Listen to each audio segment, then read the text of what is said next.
नमस्कार विद्यार्थी मित्रांनो, सर्वांचं अक्षय गुरु यूट्यूब चॅनलमध्ये स्वागत। आजचा व्हिडिओ असणार आहे टेट 2017 मधील मानसशास्त्र विषयांच्या स्पष्टीकरणाचा 7वा भाग। तर आजच्या व्हिडिओमध्ये PDF नोट्स 4 पर्यंतचं स्पष्टीकरण याद्वारे अभ्यासाची सीरीज आपण कंटिन्यू करणार आहोत। व्हिडिओ अत्यंत महत्त्वाचा असणार आहे, व्हिडिओ लक्षपूर्वक शेवटपर्यंत पहा। सुरुवात करूया। प्रश्न पहिला, व्यक्ती आणि त्याच्या सभोवताल यांच्या दरम्यान होणाऱ्या परस्पर क्रियेला काय म्हणतात? तर पर्याय आहेत पर्यावरणीय मानसशास्त्र, मानसशास्त्रीय पर्यावरण, हवामानविषयक मानसशास्त्र आणि सामाजिक पर्यावरणीय मानसशास्त्र। तर व्यक्ती आणि त्याच्या सभोवताल याच्या दरम्यान जी परस्पर क्रिया होते त्याला आपण काय म्हणतो? लक्षात ठेवायचं। याचं उत्तर आहे ऑप्शन ए, पर्यावरणीय मानसशास्त्र, एन्व्हायरमेंटल सायकोलॉजी असं आपण त्याला म्हणतो। खालीलपैकी कोणती मुलाच्या वर्तणुकीमध्ये बदल घडवण्याची सर्वात जास्त प्रभावी पद्धत आहे?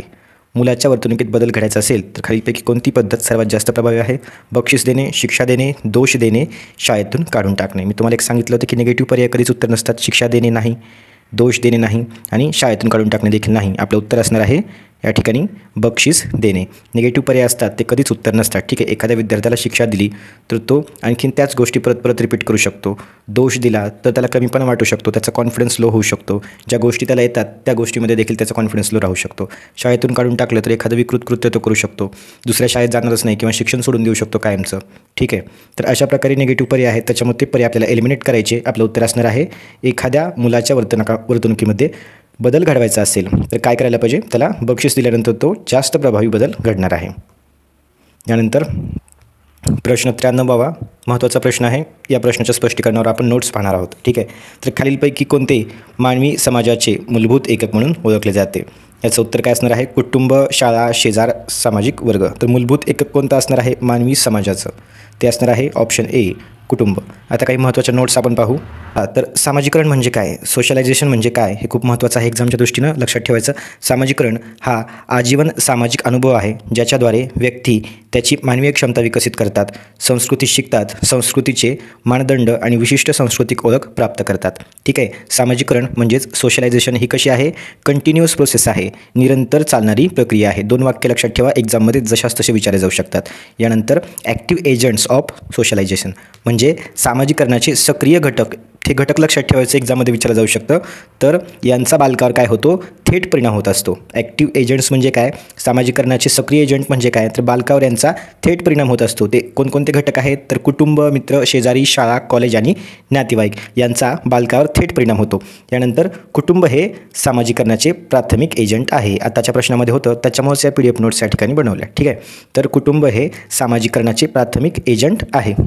यानंतर पॅसिव्ह एजंट्स ऑफ सोशलायझेशन म्हणजेच सामाजिकरणाचे निष्क्रिय घटक कोणकोणते आहेत, निष्क्रिय एजंट कोणकोणते आहेत, यांचा बालकावर थेट प्रभाव पडत नाही। असे कोणकोणते आहेत? तर पब्लिक लायब्ररी आहे, सार्वजनिक वाचनालय असू द्या, पोलीस स्टेशन असू द्या, एअरपोर्ट असू द्या, तर हे कसे आहेत? सामाजिकरणाचे निष्क्रिय एजंट आहेत, यांचा बालकावर थेट परिणाम पडत नाही।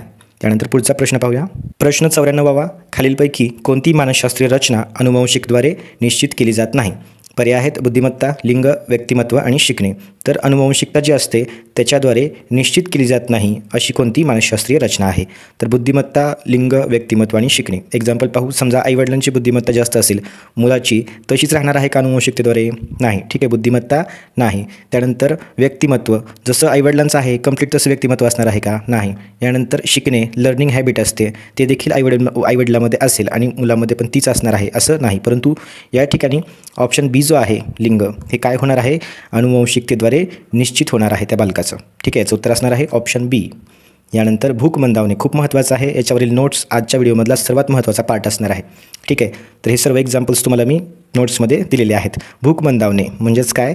ॲनोरेक्सिया नर्वोसा हा याच्याशी संबंधित विकार आहे।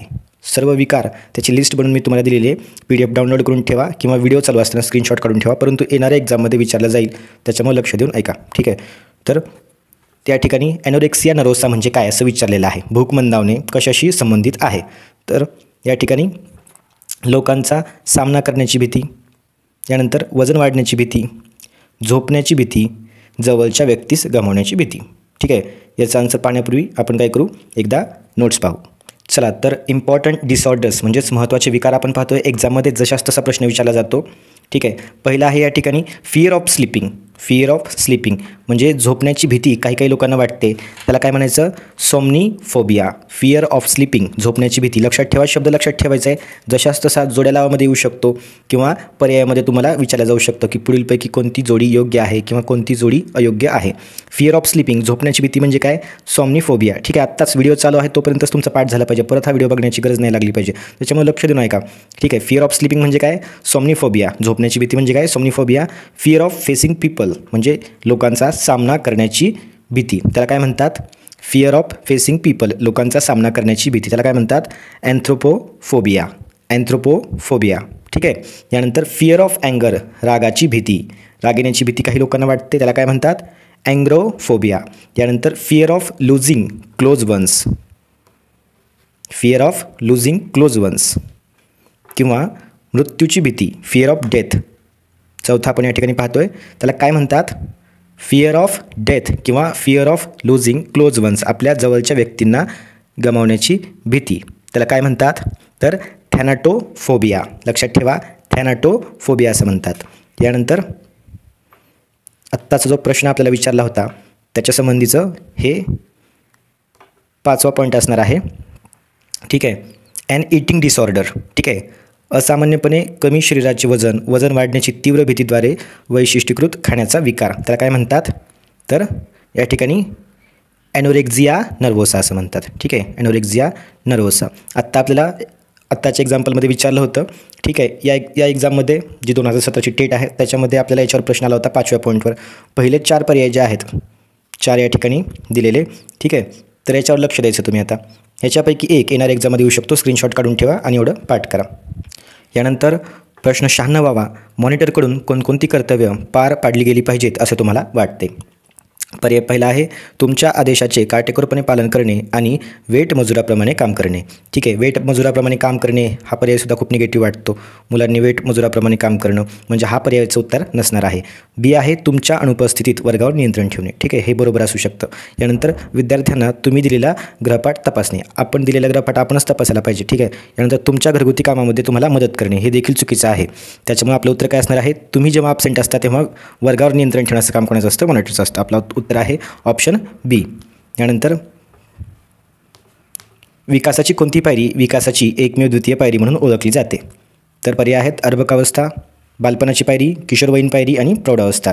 तर सर्वात जास्त जो विकास होत असतो बालकाचा, ठीक आहे, सर्वात एकमेव द्वितीय पायरी कोणती असणार आहे? तर बालपणाची पायरी असणार आहे. ऑप्शन बी याचा आन्सर आहे. चाइल्डहुड जास्त महत्त्वाचं असतं. याच काळामध्ये बालकाचा जास्तीत जास्त विकास होत असतो. यानंतर प्रश्न आहे रागाच्या भीतीस असे म्हणता येईल. पहा, 2 प्रश्न आलेले टेटमध्ये. आत्तापर्यंत आपण जेवढे प्रश्न भेटले त्याच्यात 2 प्रश्न आलेले आहेत आणि आत्ताचे मी तुम्हाला त्या ठिकाणी 6 पॉईंट दिले होते, 5-6 पॉईंट. तेच पॉईंट तुम्ही लक्षात ठेवून जायचे. त्याच्यापैकी एक तुम्हाला एक्झाममध्ये विचारला जाऊ शकतो. रागाच्या भीतीस असे म्हणता येईल. ठीक आहे, तर या ठिकाणी काय? अकारण वाटणारी भीती, त्यालाच इंग्रजीमध्ये आपण सांगितलं होतं अँग्रोफोबिया. पहा, पहिलाच या ठिकाणी आपलं उत्तर आलेले आत्ताच आपण शिकलेलो आहोत. ठीक आहे, यानंतर या ठिकाणी दुसरे पर्याय बघा, रागाबद्दल खूळ, राग भीती, राग विकार. ठीक आहे, हे कन्फ्युजिंग पर्याय आहेत, परंतु आत्ताच आपण मराठी आणि इंग्रजी दोन्ही भाषेमधून त्या ठिकाणी पाहिलं. त्याच्यामुळं हा शब्द, इंग्लिशचा शब्द लक्षात ठेवण्यासाठी सोपा आहे. तो लक्षात ठेवायचा. अँग्रोफोबिया याचं उत्तर आहे. ठीक आहे, रागाच्या भीतीस काय म्हणतात? अँग्रोफोबिया.